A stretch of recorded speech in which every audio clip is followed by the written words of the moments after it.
Pernahkah kamu jatuh cinta pada seseorang tanpa tahu siapa dia sebenarnya? Kisah ini bukan tentang kopi mahal atau hidup mewah, tapi tentang ketulusan, kejujuran, dan hati yang diuji oleh kebohongan.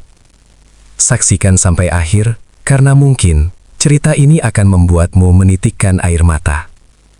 Jangan lupa subscribe, like, dan share channel ini, agar lebih banyak kisah penuh makna yang bisa kita renungkan bersama. Tulis di kolom komentar. Menurutmu, seberapa penting kejujuran dalam cinta? Pagi itu, matahari belum sepenuhnya naik ketika seorang pria berseragam satpam berdiri di gerbang sebuah kompleks perumahan mewah. Udara masih dingin, embun masih menggantung di dedaunan, dan jalanan tampak sunyi. Namanya Arga. Tak ada yang tahu, di balik seragam sederhana dan sepatu hitam yang mulai kusam itu, ia adalah pemilik sebagian besar bangunan megah yang berdiri angkuh di belakangnya. Ia berdiri tegap, menatap jalan masuk, seolah benar-benar menjalani peran sebagai penjaga keamanan biasa. "Pagi, Pak," sapa seorang penghuni kompleks sambil melajukan mobilnya tanpa menoleh. Arga hanya mengangguk pelan. "Pagi, Pak." Tak ada yang istimewa dari balasan itu, namun di dalam dadanya, Arga merasakan ketenangan yang tak pernah ia temukan di balik jas mahal dan ruang rapat ber-AC. Ia lelah dipanggil bos, lelah disanjung karena harta, dan lelah dicintai karena status. Hari itu, ia hanya ingin menjadi manusia biasa yang berdiri, menunggu dan menyapa tanpa topeng kekayaan. Tak lama kemudian, dari ujung jalan, muncul sosok gadis dengan langkah kecil namun pasti. Di tangannya, sebuah termos plastik berwarna kusam, dan di bahunya tergantung tas kain sederhana. Ia berhenti di depan gerbang, tersenyum lembut pada Arga. "Mas, pagi," ucapnya pelan. Suaranya hangat seperti cahaya matahari yang mulai menyelinap. "Pagi," jawab Arga, refleks tersenyum. Gadis itu menuangkan kopi ke dalam cangkir kecil. Uap tipis mengepul, membawa aroma sederhana yang entah mengapa terasa menenangkan. "Kopi pahit ya, Mas, seperti biasa," katanya sambil menyodorkan cangkir itu dengan dua tangan, penuh sopan. Arga menerima kopi itu perlahan. "Makasih, kamu nggak capek tiap pagi ke sini?" Gadis itu tertawa kecil. "Capek sih, Mas, tapi kalau orang lain bisa minum kopi hangat sebelum mulai kerja, rasanya capeknya jadi ringan." Arga terdiam. Tak pernah ada yang memikirkan perasaannya sesederhana itu. Kopi itu murah, sangat murah. Bahkan tak sebanding dengan kopi mahal yang biasa ia minum di kafe eksklusif. Tapi setiap tegukan membawa rasa yang berbeda. Bukan karena bijinya, bukan karena cara seduhnya, melainkan karena keikhlasan di baliknya.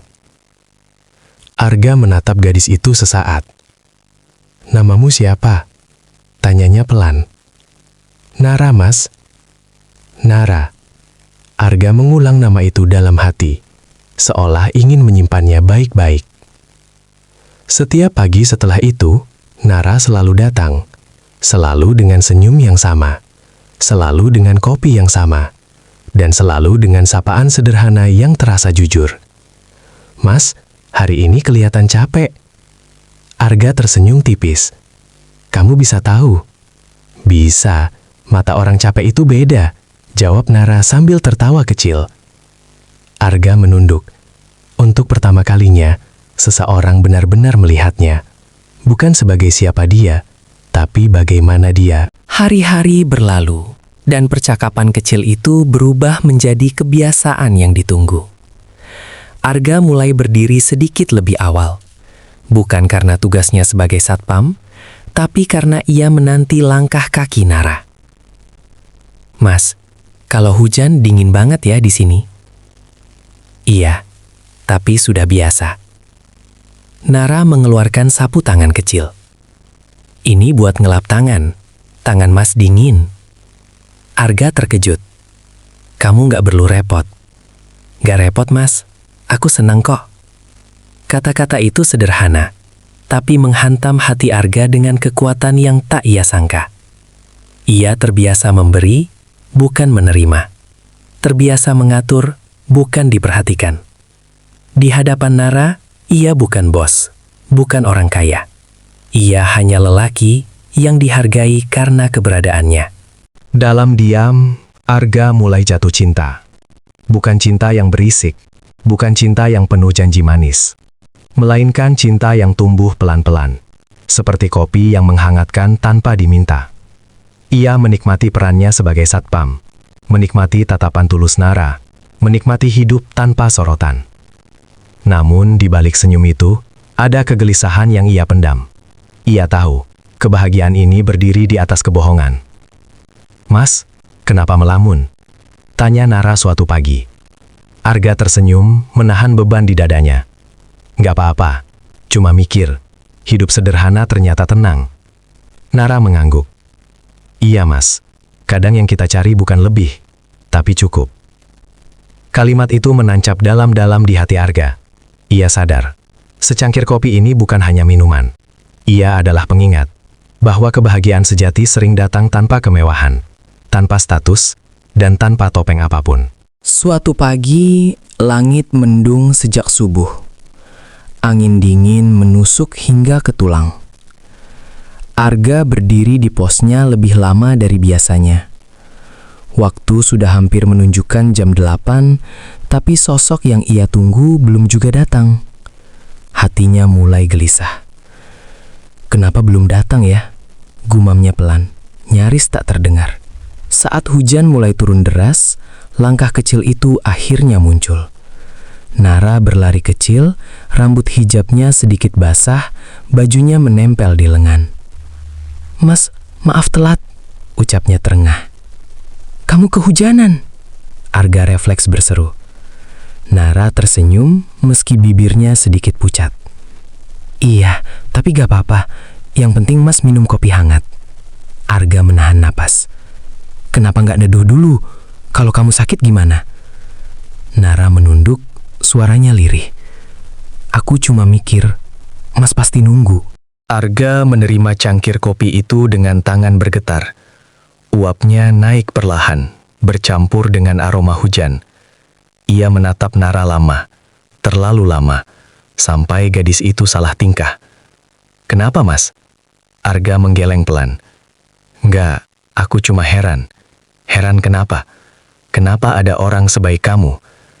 Nara tertawa kecil, menunduk malu. "Aku biasa aja mas, cuma jual kopi." Arga menghela napas panjang. Dalam hidupnya yang penuh angka dan aset, belum pernah ada seseorang yang membuatnya merasa begitu berarti, hanya dengan hadir. "Kalau aku nggak ada di sini suatu hari nanti, kamu bakal kangen?" tanya Arga tanpa sadar.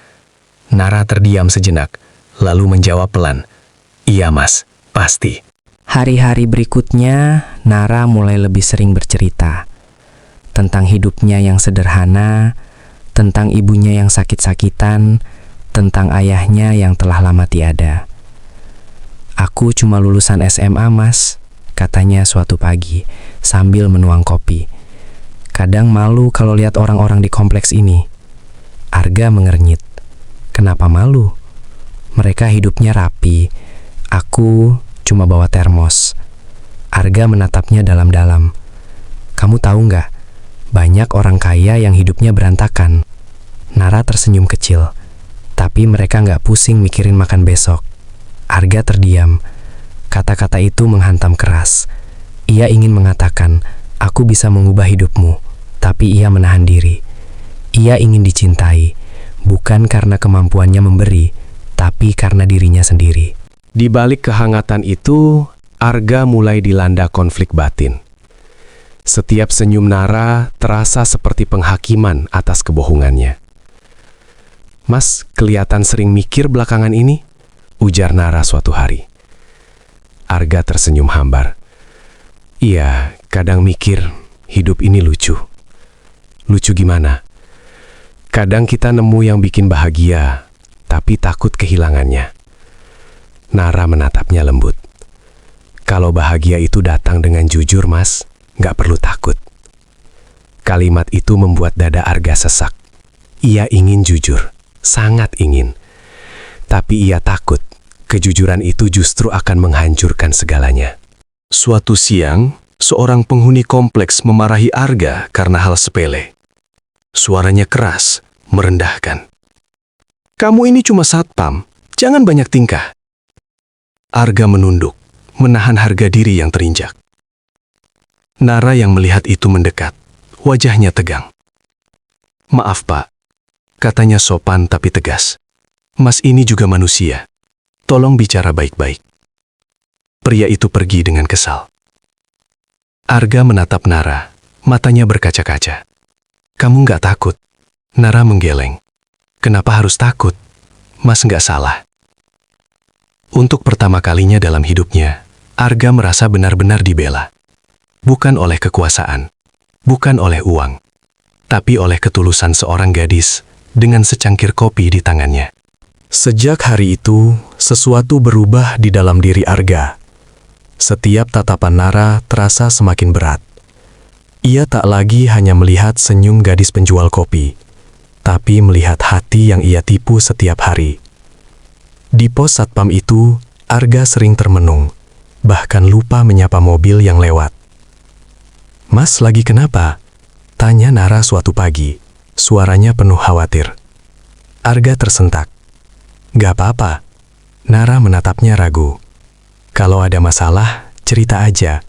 Kadang cerita bikin hati lebih ringan." Arga tersenyum pahit. "Andai kamu tahu, Nar, masalahku adalah kamu." Batinnya. Ia tahu, semakin lama kebohongan ini dibiarkan, semakin dalam luka yang akan tercipta. Desas-desus mulai terdengar di kompleks. Beberapa penghuni membicarakan pemilik utama yang jarang muncul dan konon sering menyamar. Nara mendengar obrolan itu tanpa sengaja. "Katanya bos besar itu suka nyamar jadi orang biasa," ujar seorang ibu. Nara tertawa kecil, tapi hatinya bergetar. Ia menatap ke arah pos satpam dari kejauhan. Ada rasa aneh yang tak bisa ia jelaskan. Sore itu, Nara mendekati Arga dengan langkah ragu. "Mas, orang-orang bilang pemilik kompleks ini sering nyamar ya?" Arga menegang. "Kenapa tanya begitu?" "Gak apa-apa, cuma penasaran." Namun sejak saat itu, senyum Nara tak lagi secerah dulu. Keesokan paginya, Nara datang lebih awal. Ia tak langsung menuangkan kopi. Tangannya gemetar. "Mas?" "Iya." "Aku mau tanya sesuatu. Jawab jujur ya." Arga menelan ludah. "Tanya apa?" "Kamu sebenarnya siapa?"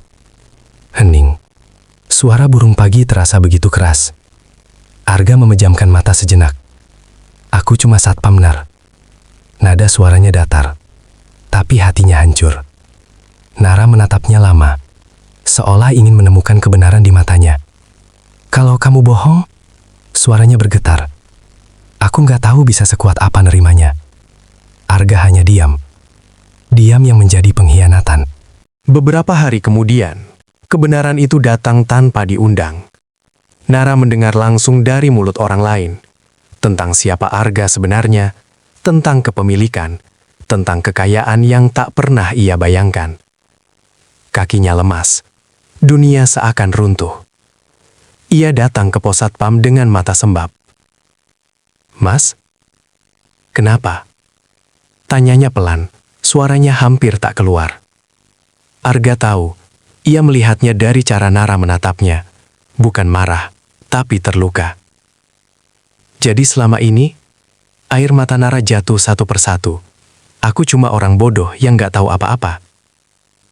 "Nar, aku bisa jelasin. Kenapa nggak dari awal?" Pertanyaan itu lebih menyakitkan dari ribuan makian. Hari itu, Nara menyodorkan secangkir kopi terakhir. Tangannya gemetar hebat. "Kopi ini mungkin terakhir," katanya lirih. Arga menatap cangkir itu seolah menatap perpisahan. "Aku nggak butuh orang kaya," lanjut Nara sambil terisak. "Aku cuma butuh orang jujur." Arga ingin memeluknya, tapi kakinya terasa terpaku. "Aku jatuh cinta pada satpam sederhana, bukan pada pria kaya yang bersembunyi di balik kebohongan." Nara berbalik pergi, meninggalkan aroma kopi yang tak lagi hangat, dan hati Arga yang runtuh sepenuhnya. Untuk pertama kalinya, Semua kekayaan yang ia miliki terasa tak berarti apa-apa. Langkah Nara menjauh semakin kecil, namun setiap langkahnya terasa seperti palu yang menghantam dada Arga. Ia berdiri terpaku, menatap punggung gadis itu sampai menghilang di ujung jalan. Cangkir kopi terakhir masih hangat di tangannya, tapi hatinya membeku.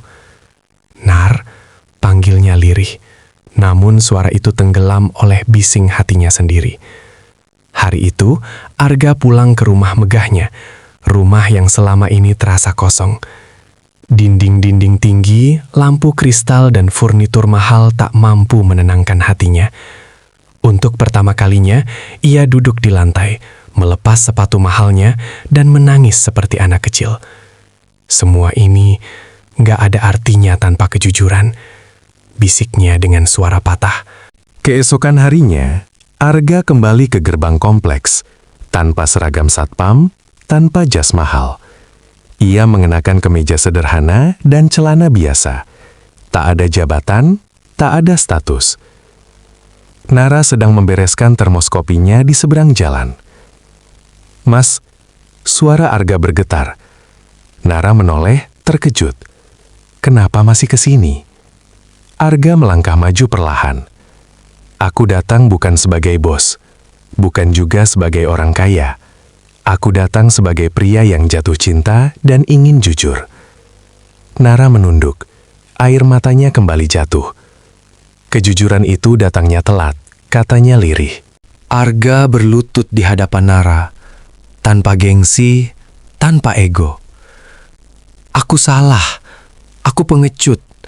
Aku takut kehilanganmu, sampai lupa kalau kebohongan justru akan melukaimu," ucapnya terbata-bata. Nara menggenggam termosnya erat. "Aku nggak pernah minta apa-apa dari Mas. Aku cuma mau dipercaya." "Aku pilih kamu," kata Arga tegas, "bukan hartaku. Kalau kamu mau pergi, aku terima. Tapi izinkan aku memperbaiki semuanya dengan cara yang jujur." Hening panjang menyelimuti mereka. Angin pagi bertiup pelan, membawa aroma kopi yang dulu menghangatkan hari-hari mereka. Waktu berlalu. Arga menepati janjinya. Ia tak menawarkan kemewahan. Ia hadir dalam kesederhanaan. Ia membantu Nara merawat ibunya, mendampingi tanpa pamer, tanpa nama besar. Suatu sore, di warung kecil yang akhirnya berdiri dari hasil jerih payah Nara, gadis itu menatap Arga dengan mata berkaca-kaca. "Kamu berubah," katanya pelan. Arga tersenyum. "Aku belajar. Cinta itu bukan tentang memberi banyak, tapi memberi diri." Nara tersenyum tipis. Senyum yang lama hilang, kini kembali. Di depan warung kecil itu, Arga dan Nara berdiri berdampingan. Tak ada jas mahal, tak ada cangkir kristal. Hanya dua manusia yang saling belajar jujur. Nara menuangkan kopi ke cangkir sederhana dan menyerahkannya pada Arga. "Kopi ini nggak berubah," katanya. Arga menerimanya dengan senyum haru. "Tapi aku yang berubah." Mereka saling menatap. Dalam diam, mereka paham. Cinta sejati tak lahir dari status atau kekayaan, melainkan dari keberanian untuk jujur dan merendahkan hati. Dan dari secangkir kopi sederhana itu, dua hati akhirnya pulang pada ketulusan.